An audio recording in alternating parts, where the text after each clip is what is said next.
नमस्कार। BA second year theory paper second unit third music.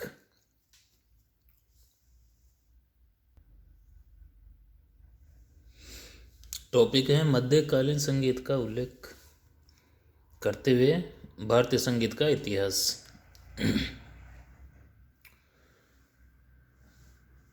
तो भारतीय संगीत विश्व का श्रेष्ठतम संगीत रहा है।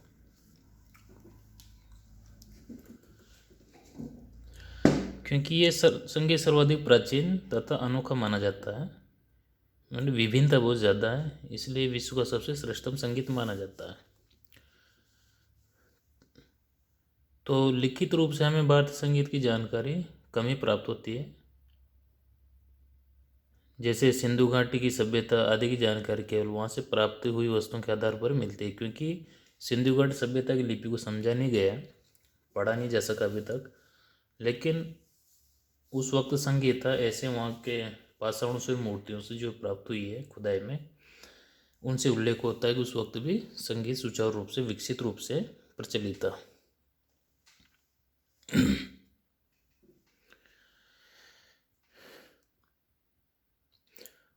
तो इस आधार पे देखने में आया कि भारतीय संगीत का इतिहास विचित्रपूर्ण रहा है। भारतीय संगीत का इतिहास हम उस युग से प्रारंभ करते हैं जब मानव अपनी आदिम अवस्था में था, मतलब प्रारंभ अवस्था में, जब वो जंगली जीवन जीता था और जंगल से प्राप्त वस्तुओं पर पूरा निर्भर रहता था।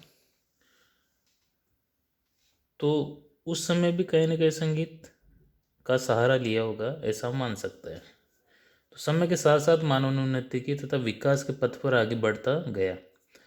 अन्य संस्कृतियों के संबंध में आने से संगीत भी बदलता गया, समय के प्रभाव से संगीत भी बदलता गया, और आज का संगीत सामने आया। स्वाभाविक संगीत के साथ साथ संस्कृतियों में भी परिवर्तन हुआ होगा, और सांस्कृतिक परिवर्तन संगीत को परिवर्तन करेंगे, ये सर्वविदित है। तो समय के प्रभाव से संगीत भी बदलता गया। संगीत के इतिहास को सुविधाजनक बनाने के लिए हम इसे छोटे छोटे कालखंड में बांटते हैं। तो हम सुविधा के हिसाब से अंधकार युग, जो अंधकार युग ईसा पूर्व से 10,000 से 20,000 ईसा पूर्व के युग को हम अंधकार युग मानते हैं, क्योंकि उसका स्पष्ट उदाहरण या उल्लेख हमें कहीं मिलता नहीं है। उसके बाद आता है वैदिक युग। वैदिक युग में इस टाइम वैदिक युग था, क्योंकि वेदों की रचना की गई, जो विश्व के सबसे प्राचीनतम ग्रंथ है, उसमें भी संगीत का उल्लेख मिलता है। तो ये युग माना जाता है 1500 से 500 ईसा पूर्व का युग है। वैदिक युग के बाद जैन युग आता है, बौद्ध बौद्ध काल भी आता है। उस वक्त में संगीत के बारे में काफ़ी चर्चाएं मिलती है। मौर्य काल आता है, जो 328 ईसा पूर्व से 100 ईसा पूर्व तक माना जाता है। उसके बाद हम कनिष्क काल मान सकते हैं। कनिष्क के बाद गुप्त काल है, राजपूत काल है, यवन काल है, खिलजी युग है, मुगल काल है, यूरोपियन प्रवेश काल। तो इन कालखंडों में संगीत की स्थिति रही, इसके बारे में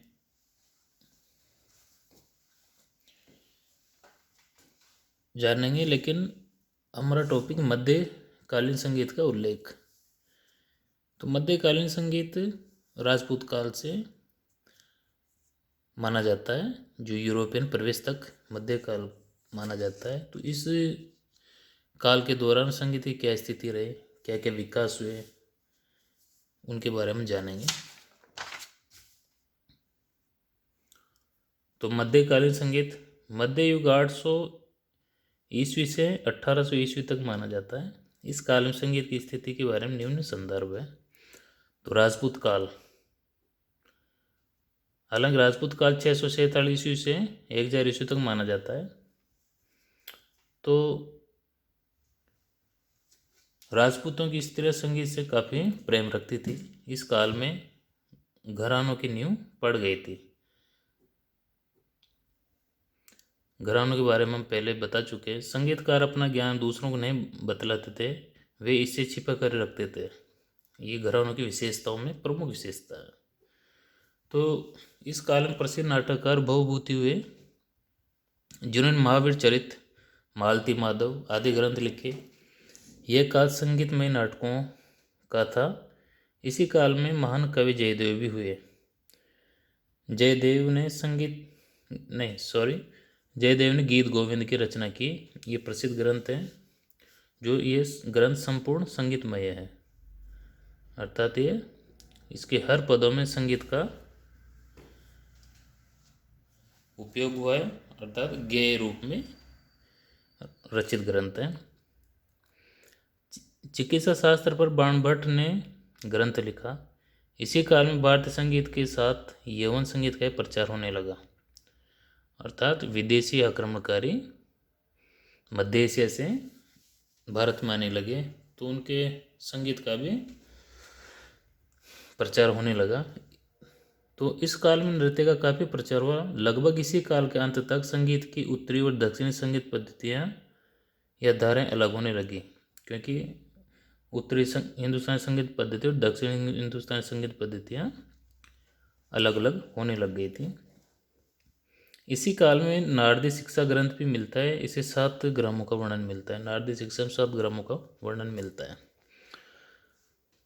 तो राजपूत काल के बाद आते हैं हम खिलजी युग में संगीत। तो खिलजी युग 1190 से 1320 ईस्वी तक माना जाता है। अलाउद्दीन फिरोज खिलजी एक संगीत प्रेमी था। इसी के दरबार में अमीर खुसरो नामक एक कवि तथा संगीतज्ञ था। अमीर खुसरो ने भारतीय संगीत पर अपनी अमिट छाप छोड़ी। उसी ने ही कव्वाली रीति को भारतीय संगीत में प्रविष्ट किया। 13वीं शताब्दी के उत्तरार्ध में पंडित सारंग देव ने संगीत रत्नाकर ग्रंथ को लिखा। उत्तरी तथा दक्षिणी संगीत का ये आधार ग्रंथ माना जाता है। संगीत रत्नाकर उत्तरी और दक्षिणी संगीत का आधार ग्रंथ माना जाता है। संगीत रत्नाकर ग्रंथ में नाटक, गायन, वादन, नृत्य, साहित्य आदि सभी पहलुओं पर प्रकाश डाला गया है। तो इस वीडियो में इतना ही। इसके आगे के टॉपिक के हम अगले वीडियो में चर्चा करेंगे। धन्यवाद।